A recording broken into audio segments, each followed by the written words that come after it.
नमस्कार बच्चों, श्री एक्शन कन्या पीजी कॉलेज हिंडौन सिटी के डिजिटल प्लेटफॉर्म पर आपका स्वागत है। आज की क्लास में हम आपको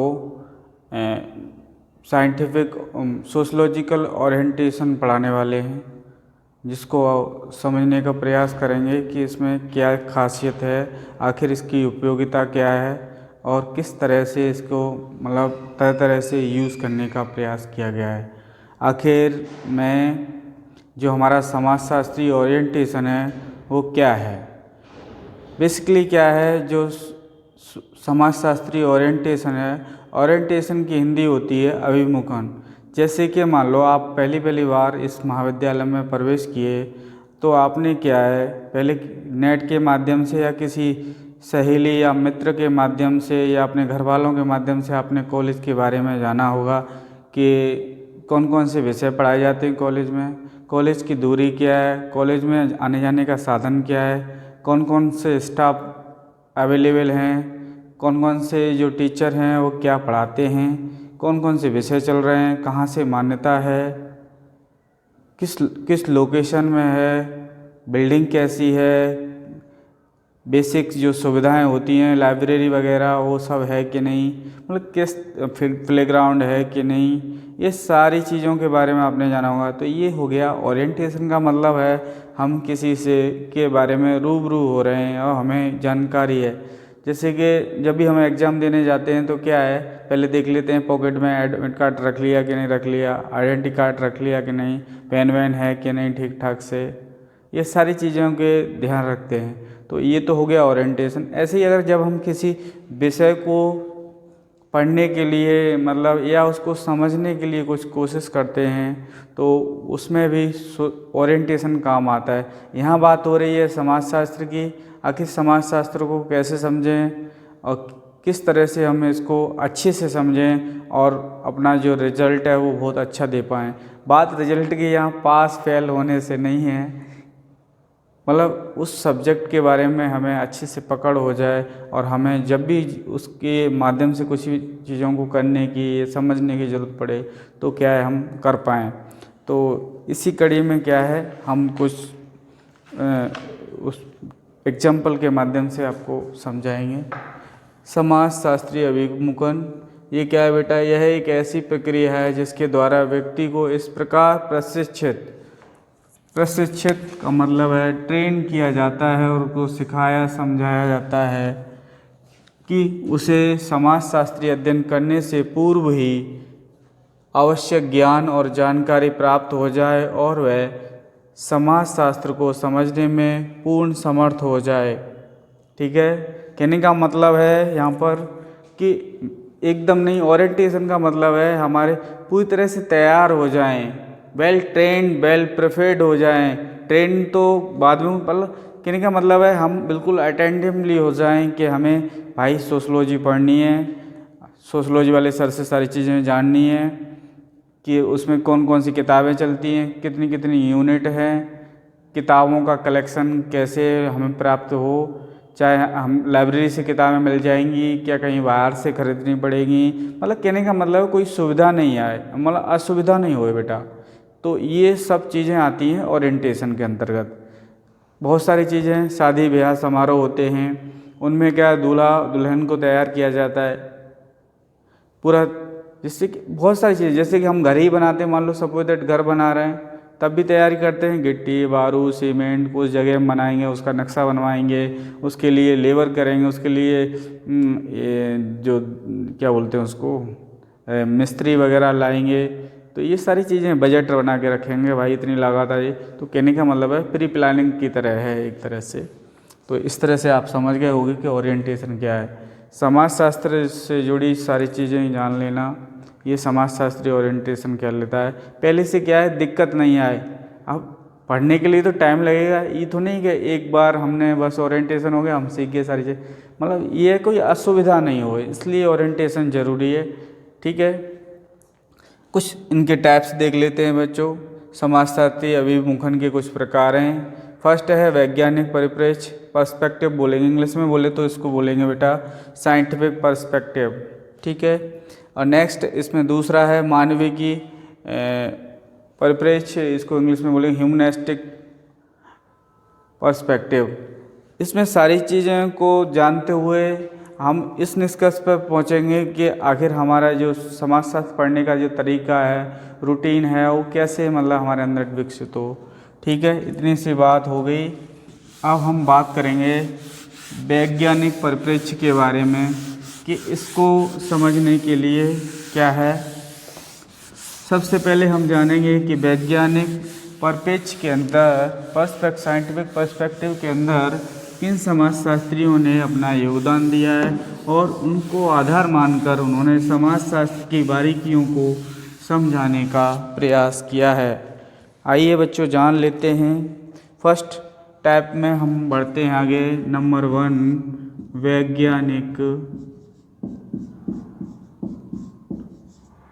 वैज्ञानिक परिप्रेक्ष्य, इसकी इंग्लिश होती है बेटा पर्सपेक्टिव। ठीक है, साइंटिफिक पर्सपेक्टिव बोलेंगे इसको। ठीक है, इसमें अगर हम देखें तो इन्होंने क्या किया है, जो समाज है, वैसे बताओ बच्चों, जो सोशलॉजी वगैरह है या इकोनॉमिक्स है, पॉलिटिकल साइंस है, ये अपने आप में विज्ञान तो हैं, लेकिन ऐसे कह दो कि पूरी तरह से साइंस की तरह विज्ञान है तो ये नहीं है। देखो हमारे जो व्यवस्था चली आ रही हैं उनमें क्या है, एक तो प्राकृतिक विज्ञान होते हैं जो बहुत ही मौलिक होते हैं। कहने का मतलब उसमें 100% साइंटिफिक रूप से उनको प्रूव कर सकते हैं, लेकिन जो हमारा समाजशास्त्र वगैरह या सोशल साइंस के जो विषय होते हैं वो कैसे होते हैं, 100% नहीं कह सकते, तो उनमें क्या है 99% तो भी से भी कम बच्चों 90% के आसपास ये कह सकते हैं कि ये सारी चीज़ें प्रेडिक्शन कर सकते हैं कि ऐसा हो सकता है। ठीक है, तो ये व्यवस्था रहती है। तो अगर सबसे पहले नाम आता है, अगर सोशलॉजी की बात करें तो अगस्त कॉम्टे जी का नाम आता है। आपको अच्छे से पता है, मैंने शुरुआत की क्लासों में आपको बताया भी है कि जो समाजशास्त्र के फादर ऑफ सोशलॉजी हैं वो अगस्त कॉम्टे जी हैं, जो फ्रांस में इनका जन्म हुआ था 1798 ईस्वी में, और इन्होंने 1838 में समाजशास्त्र को पहले सामाजिक भौतिकी नाम दिया, बाद में इनको समाजशास्त्र के रूप में स्थापित किया। और J.S. मिल द्वारा, हाँ सही है, J.S. मिल द्वारा इनको एक नाम दिया गया था ईथोलॉजी। पहले सोशलॉजी को ईथोलॉजी नाम भी सुझाया गया था, लेकिन आज का जो वर्तमान स्वरूप है तो उसमें जो सोशलॉजी है तो उसको सोशलॉजी के नाम से जाना जा रहा है। वैसे इसको समाज का विज्ञान भी बोलते हैं, इस तरह से हम सोशलॉजी को जानते हैं। तो सबसे पहले जो साइंटिफिक रूप से प्रूव करने की कोशिश की समाजशास्त्र को, तो वो किसने की, अगस्त कॉम्टे जी ने। ये नाम बार बार आएगा, आपको इसके थोड़ा बहुत ध्यान देना है इस पर पूरा।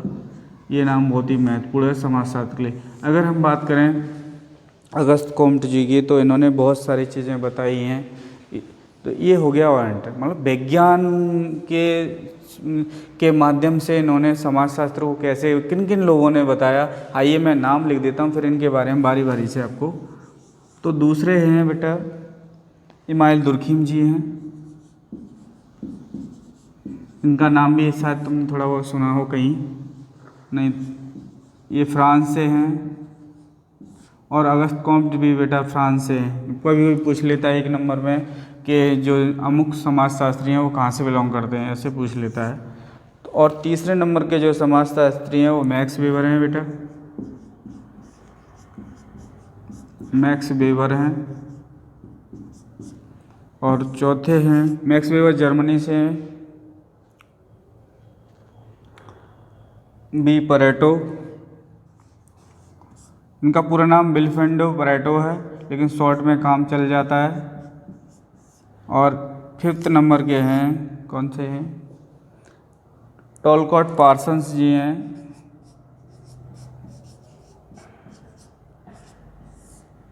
पार्सन्स, इन सब का जो ओरिएंटेशन का जो काम रहा है वो साइंस के रूप में इन्होंने समाज शास्त्र को समझाया है कि साइंस को आधार मानकर समाजशास्त्र क्या है, एक अपने आप में, वैसे आप जनरली अच्छे से जानते हो कि समाजशास्त्र क्या है, अपने आप में सामान्य विज्ञान है, ये विशिष्ट विज्ञान नहीं है। विशिष्ट विज्ञान का मतलब ये होता है जैसे पॉलिटिकल साइंस है इकोनॉमिक्स है, इसका मतलब है कि उनसे ही जुड़ी हुई बातों का अध्ययन। लेकिन जनरल साइंस में क्या है, मतलब सोशलॉजी के अंदर हर चीज़ आ जाती है, चाहे आप इकोनॉमिक्स ले लो, कृषि ले लो, ऐसी कोई चीज़ छूटी अछूती नहीं है कि सोशलॉजी में नहीं हो। इसलिए अगस्त कॉम्टे जी ने क्या कहा है सोशलॉजी के बारे में, ये समाजशास्त्र क्या है, अपने आप में विज्ञानों की रानी है। कहने का मतलब बहुत सारे समाज सब्जेक्टों का क्या है, इसमें संगम है, इसलिए हमें सोशलॉजी पढ़ने में क्या है थोड़ी दिक्कत भी होती है। मान लो एक क्षेत्र हो तो आदमी उसमें क्या पूरा 100% पारंगत हो जाए, लेकिन क्या है सोशलॉजी बहुत डीपली लगती है, आसान है लेकिन आसान है नहीं है, पर लेकिन हम कोशिश करेंगे मिलकर तो आसान बना भी सकते हैं, ऐसी कोई बात नहीं है। ठीक है, ये सारी बातें हो गई। अब हम इनके बारे में ये बात कर लेते हैं कि आखिर इनके बारे में कि इन्होंने क्या क्या योगदान दिया है, थोड़ा थोड़ा मतलब जान लेते हैं इनके बारे में। अगस्त कॉम्टे जी ने क्या बताया बेटा, लॉ ऑफ 3 स्टेजेस दिया है इन्होंने, त्रिस्तरीय सिद्धांत बताया है, जिसमें क्या है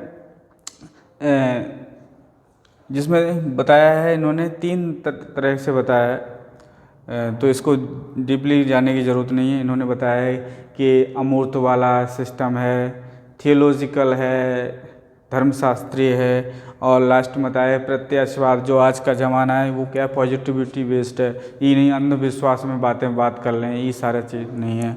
और इन्होंने और बताया विज्ञानों का संस्करण और हायरार्की ऑफ साइंसेस बताई है। इन्होंने बताया कि सबसे पहले गणित पढ़ते हैं, गणित के बारे में जानकारी मिली है लोगों को, फिर खगोल शास्त्र के बारे में, फिजिक्स, केमिस्ट्री, फिर बायोलॉजी के बारे में, बाद में नंबर आता है सोशलॉजी का।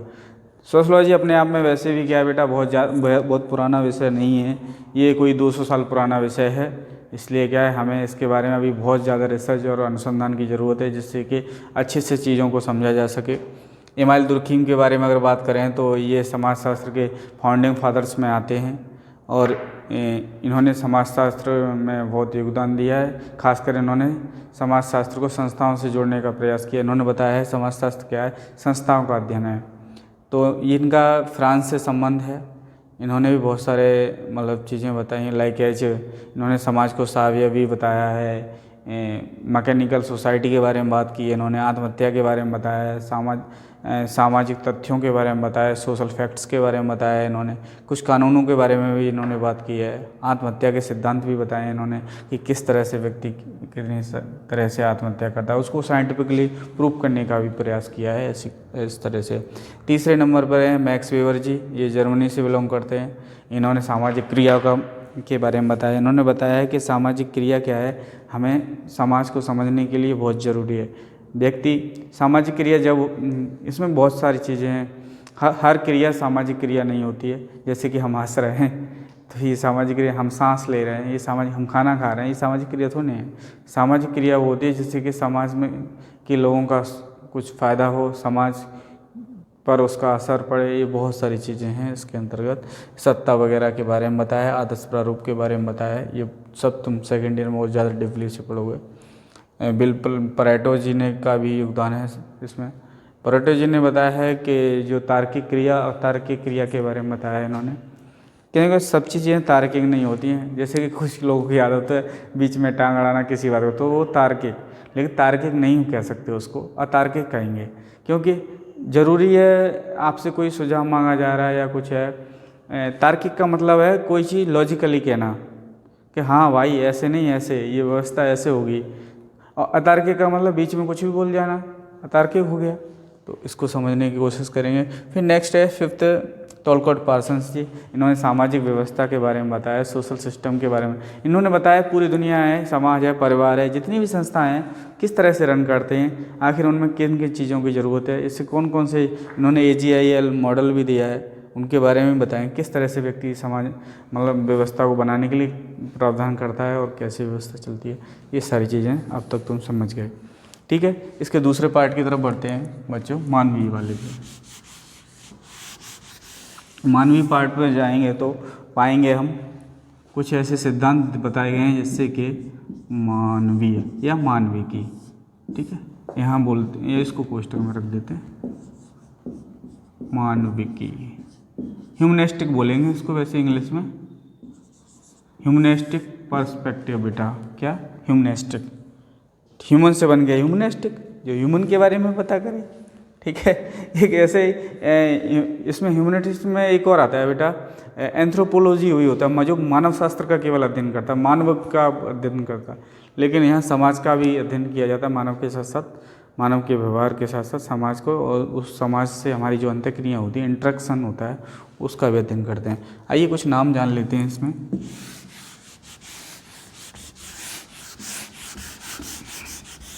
फर्स्ट नंबर 1 इसमें बताया गया है बेटा, नृजाति शास्त्र के बारे में बताया गया है। नृजाति शास्त्र, नृजाति, ये फर्स्ट ईयर में ही काम आए, वैसे तो ऐसा नहीं किसी भी क्लास में काम आती है, लेकिन मोस्टली हमें पढ़ने को मिलती है सोशलॉजी में फर्स्ट पेपर में, ठीक है, और खासकर बीए फर्स्ट ईयर में। नृजाति शास्त्र, इसको बेटा एक लोक विधि के नाम से भी जानते हैं, लोक विधि के बारे में भी जानते हैं, मतलब एक दूसरा नाम है। इसमें क्या है, सबसे जो योगदान दिया है हेराल्ड गारफिंकल जी ने दिया है, हेराल्ड गारफिंकल, ठीक है। एक है इसमें घटना क्रिया विज्ञान,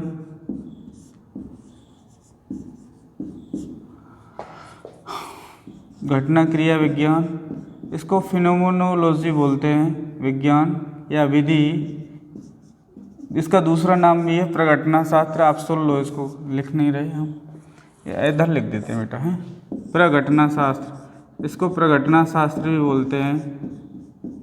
ये क्या है, हमारे शास्त्र, ये हमारे डे टू लाइफ से जुड़ा है, दिन के हर रोज़ के काम और उनको समझना। देखो सामने वाले के, हम कोई क्रिया कर रहे हैं, सामने वाले के मन में क्या चल रहा है वो हम कैसे समझ पाएंगे? समझ जब पाएंगे जब हमारी उनसे बातचीत होगी, जो हम उनके रूटीन को ट्रेस करेंगे तभी तो समझ पाएंगे। तो ये घटना क्रिया विज्ञान है। ये क्या है, दो, इसमें जो प्रेरणाता की बात करें, मतलब मेन इस शब्द को किसने दिया था? एडमंड हर्सल जी ने दिया था, एडमंड हर्सल, ये नाम है आपको अजीब सा लग रहा होगा, एडमंड हर्सल, ऐसे इंग्लिश में हर्सल बोल देते हैं, और ठीक है। ये तो इनके प्रणेता हैं, प्रणेता। अगर बात करें इसको, इनके ये सिद्धांत को बढ़ाया किसने? तो अल्फ्रेड शुट्जे ने क्या किया है, इसको आगे बढ़ाया, अल्फ्रेड शुट्ज, बेटा एक मिनट, ठीक है। शुट्ज की स्पेलिंग ऐसे होती है, SHUTZ, ये कर दो शॉर्ट में अल्फ्रेड, ठीक है। ये बात हो गई।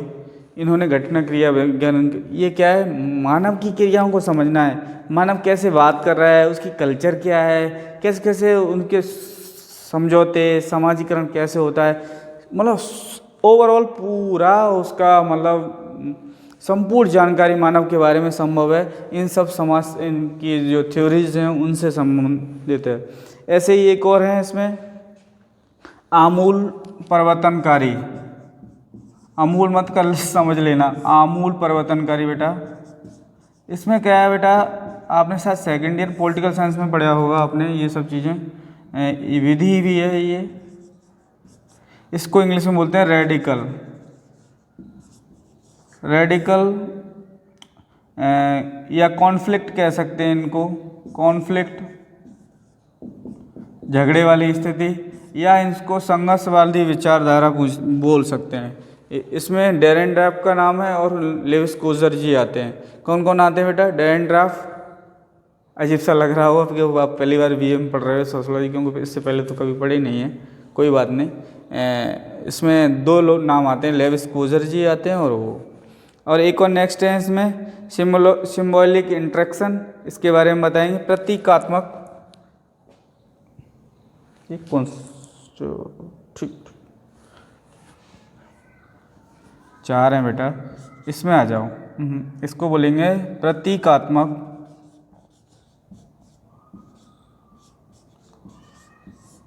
प्रतीकात्मक अंतःक्रिया, इसको इंग्लिश में बोलते हैं सिम्बॉलिक इंट्रैक्शन,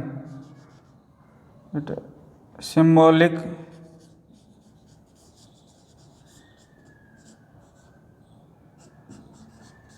इंटरेक्शन,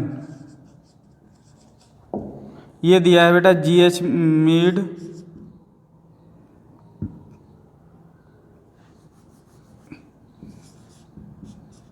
ये नाम याद रखना। माइंड सेल्फ एंड सोसाइटी नामक किताब में इन्होंने इसके बारे में बताया है। ठीक है, ये तो रही ये सारी व्यवस्था कि सारी चीज़ें कैसे हैं। सोशलॉजी को समझने के लिए इन सब चीज़ों के बारे में थोड़ा थोड़ा हमें ओवरव्यू मिल जाएगा, तब हम इसको सारी चीज़ों को समझ पाएंगे। तो कुछ नहीं समझ में आया करे तो क्या है, कैसे भी मतलब आप नंबर द्वारा या कैसे व्हाट्सएप द्वारा कैसे भी आप हमें पूछ सकते हैं कि सर ये बात जो आपने पढ़ाई थोड़ा हमें इस तरह से थोड़ा और बताई जाए तो अच्छे से समझ आ जाएगी। मैं उम्मीद करता हूँ आपको आज जो जानकारी उपलब्ध कराई गई है माध्यम से आपको समझाया जा रहा है, आपको समझ आ रहा होगा और आप निश्चित रूप से इससे लाभ उठाएंगे। बहुत बहुत धन्यवाद, बहुत बहुत धन्यवाद। थैंक यू बच्चों।